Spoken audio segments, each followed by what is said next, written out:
The pack is back, baby. Packers get back on track with a much-needed win after the bye week. And, of course, previously before that was a tie. So it's been kind of a weird few weeks for the Packers. Early bye week, tie with the Cowboys before the bye week. So Packers back in Lambeau, get a much-needed win. And the Packers really, they played a decent game today, but did not play their best football.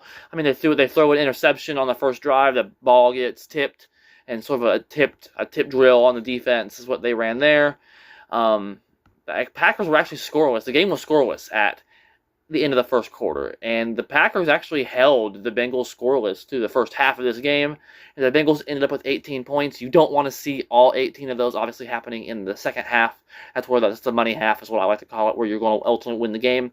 The Packers ultimately were able to get it done today. The kicking game was something I was worried about currently because, as we know, Packers, McManus was hurt late in the week, sort of a surprise thing. So the Packers went with Lucas Havrisk. I hope I'm saying that right. I had multiple times watching the game, I pronounced his name wrong.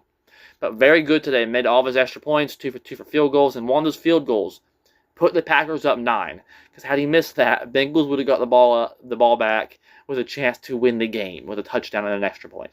And that would have been a repeat humiliation of what the Browns game. And that would have been, like I said, the worst case scenario. But he made the kick, and everything ended up being okay. And of course, McPherson ended up missing his kick as well. So special teams was really good for Green Bay today.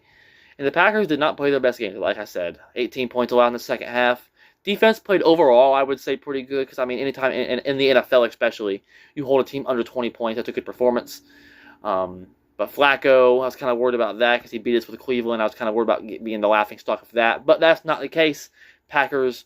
And it's always good when you don't play your best game, even on offense, and you still score 27 points. Love had a good day. 19 for 26, 259, 1 tutty, 1 INT. We talked about that tip.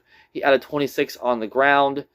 And then Josh Jacobs, 93 yards, 2 tutties as well, averaged 5.2 a carry. Matthew Golden had a really good game today. He had 16 rushing yards, but 86 receiving yards. So over 100 total yards for him. Very good day for Matthew Golden. And of course, Tucker Kraft caught a touchdown, and the Packers ultimately really outplayed the Bengals the whole game. Bengals never held a lead. Packers had more first downs. Did lose turnover and penalties. That's what ultimately kept Cincinnati in this game, but more yards, more passing yards, more rushing yards. Held Cincinnati under 60 rushing yards and under 300 passing yards, under 250 passing yards, and more yards per play. Packers won time of possession as well. So Packers really did play better the whole game, and ultimately were able to show that they can close an opponent out. That's what they failed to do in Cleveland.